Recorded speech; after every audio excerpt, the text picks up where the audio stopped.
No Way Out. Unfortunately, this story really did happen to me and my friends a little over 10 years ago. Since then, a lot has changed. I now have a loving family, a good job, and generally, a new life. As our ancestors would say, I started fresh. Yet, every year, during the same month, May, looking at the blooming trees and meadow grass, memories of a sorrowful event from those distant days resurface, twisting my soul inside out each time. This story is, in a way, a confession, my attempt to cleanse my conscience of a tragic past, as this tale from long ago refuses to let me go. For as long as I can remember, our close-knit group of friends loved outdoor adventures, whether it was skiing in freezing temperatures or rafting down an icy mountain river.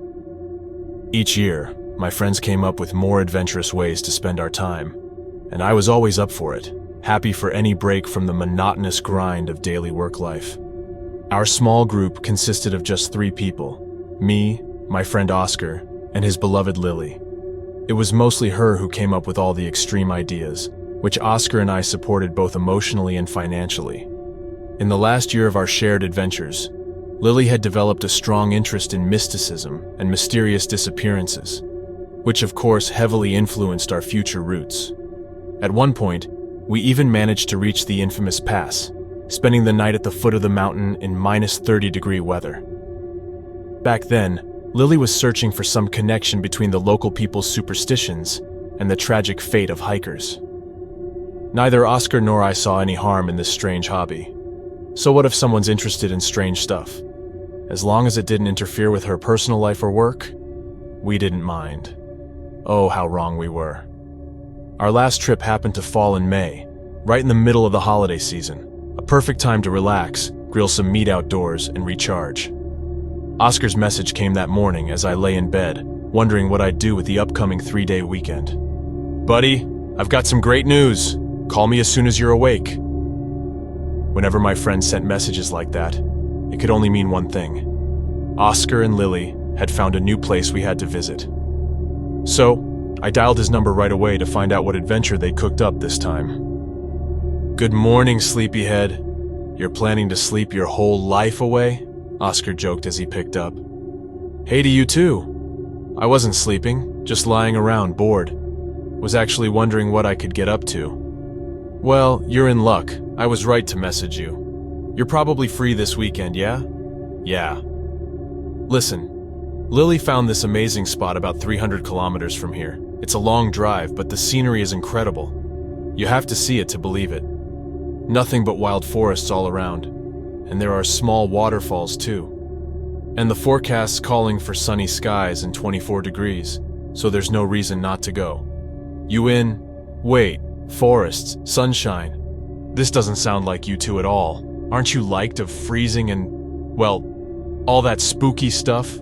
Or are you keeping something from me?" I teased. "Well, actually, yeah. You know Lily. She came across this article about some hikers who went missing in those woods.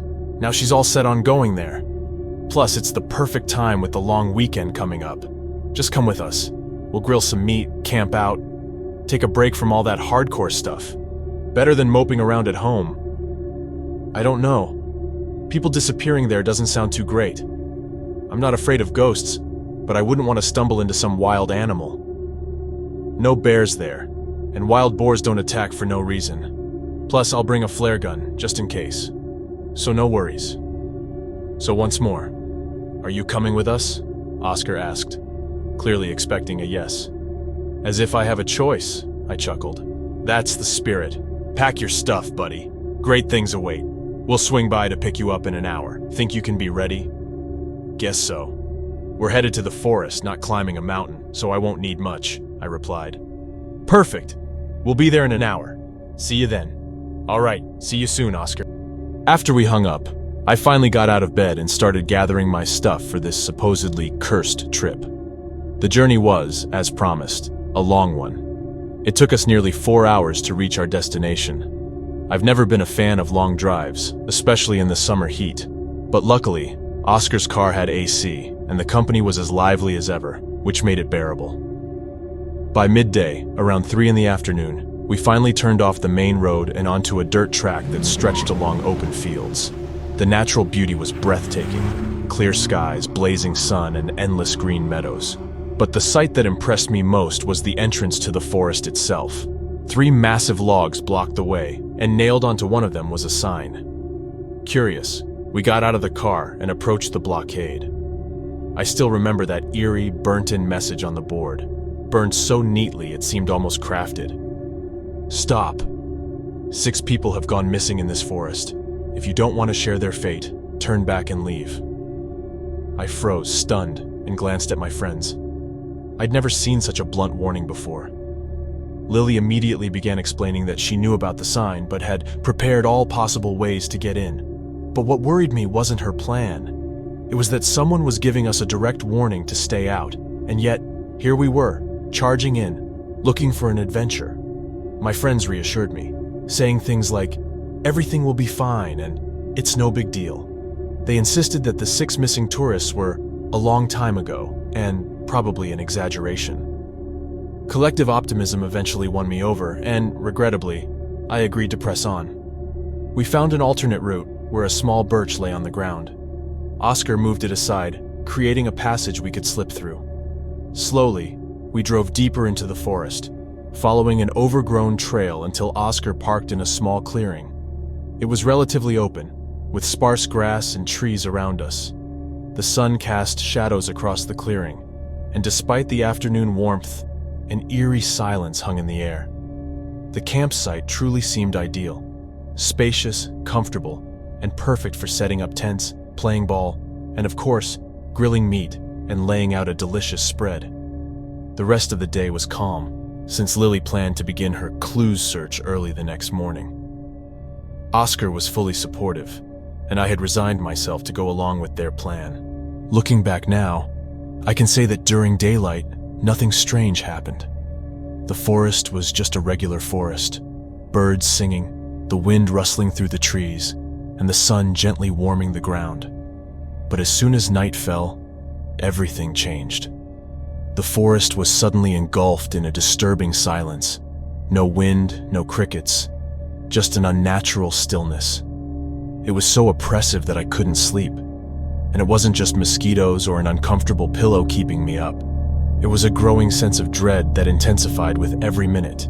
It felt like the entire forest was silently warning us, but we stubbornly ignored every sign. The next morning, my alarm woke me up at exactly 7 a.m. I stepped out of the tent, hoping for a peaceful walk, the morning songs of birds, and a fresh start to the day. But as soon as I exited the tent, I realized something was terribly wrong. The area was shrouded in an eerie, unnatural darkness, and the usual morning sounds were nowhere to be found. Looking down at my phone, I saw it really was 7 in the morning, but what surrounded us was pure, nightmarish silence. While I'd felt slightly anxious inside the tent, stepping outside struck me with terror. The forest had changed. The trees, once green and full, now stood bare and lifeless, as though a blight had swept through overnight, turning everything to dust. The ground too seemed scorched, devoid of any grass or underbrush. A suffocating darkness hung over the forest, enveloping everything in sight. Without hesitation, I woke my friends. They soon joined me, visibly shaken by the terrifying scene.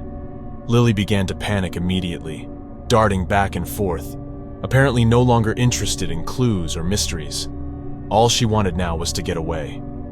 Oscar, on the other hand, had pulled out his phone and was desperately trying to call for help, though he found no signal.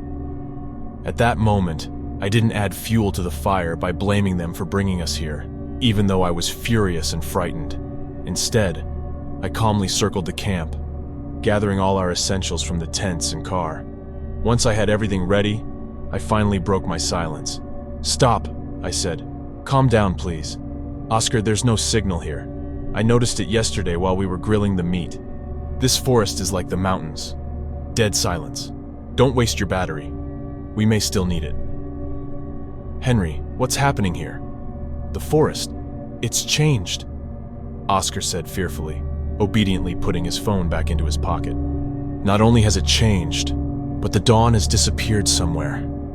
6:29. The first rays of the sun should have appeared, but it's already 7:15, and as you can see, it's so dark you can barely see anything. So, what are we going to do? My friend asked fearfully. I think for starters, we should try to get out of here, I replied. Get in the driver's seat. I've already packed all the necessary stuff. We'll grab the tents later, and don't forget your ghost hunter, I added, opening the trunk and packing everything into the car.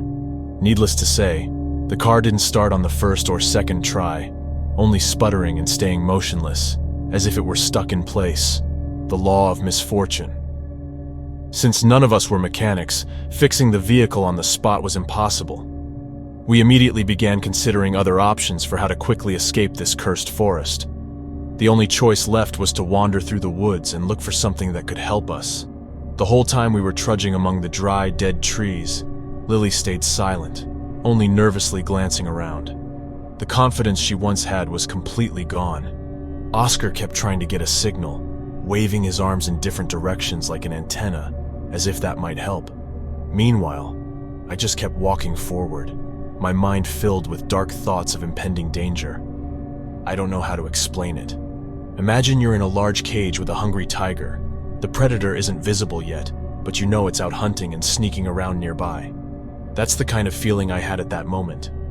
The turning point in our so-called adventure came when Oscar suddenly wanted to climb one of the trees, hoping to catch a signal or at least find a way out of the forest. Unfortunately, one of the branches could not withstand the 100-kilogram weight of my friend and loudly cracked, forcing him to fly down and collapse heavily on the bare ground.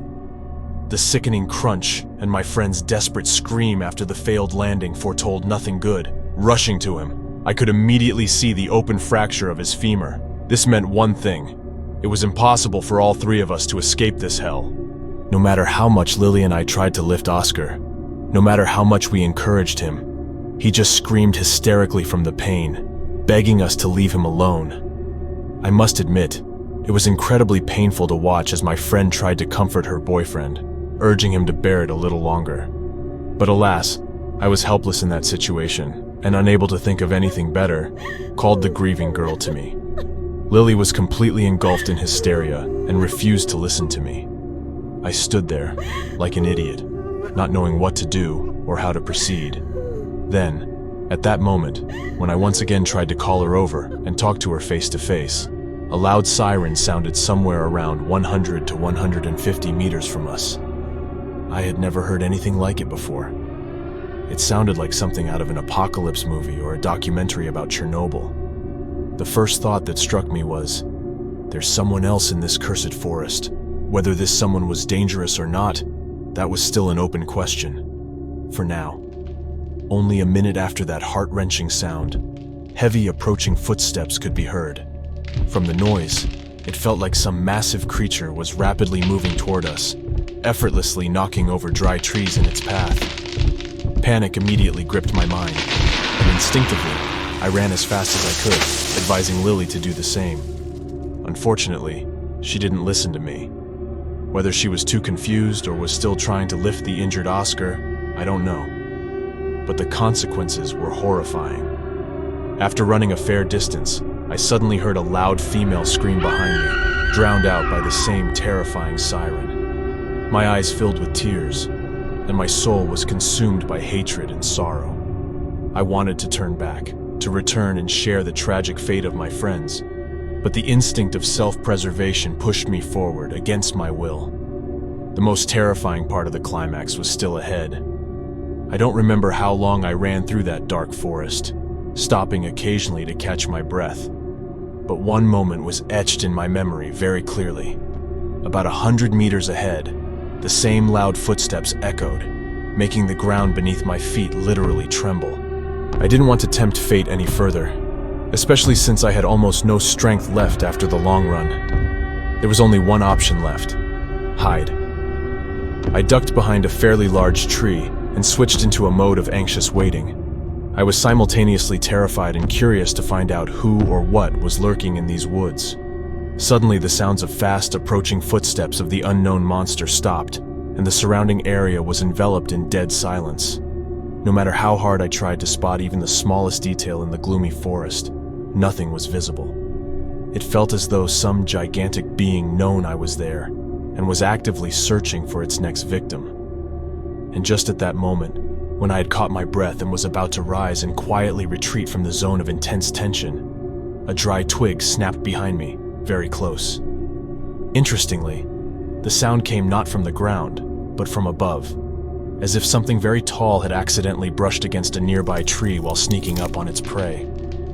I spun around sharply and froze for a split second at the sight. A gigantic humanoid creature, at least 10 meters tall, was creeping toward me. Instead of a head, the monster had a long tube with 2 loudspeakers mounted on it, through which it seemed to produce the terrifying siren sounds.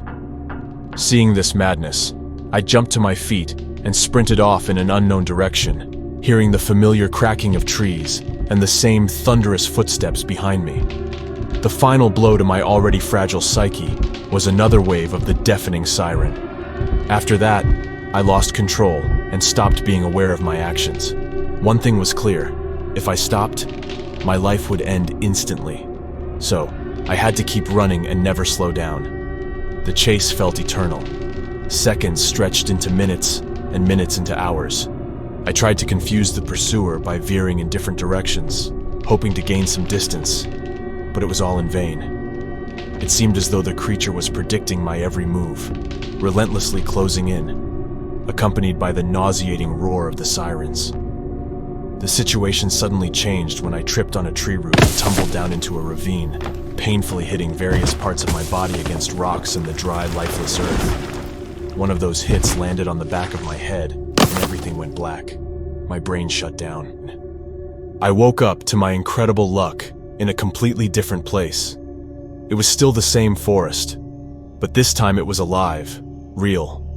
Bright sunbeams pierced through the thick tree canopies, and birds sang their songs, flying above the once dead ravine.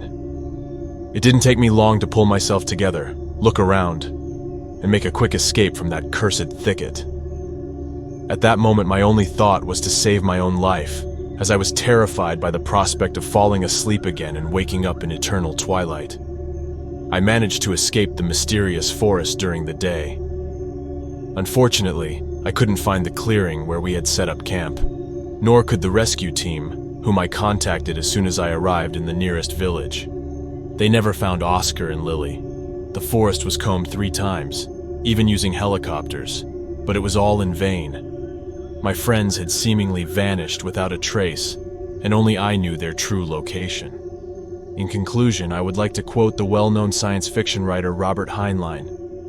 "Human wisdom is 80% the ability not to stick your nose into other people's business."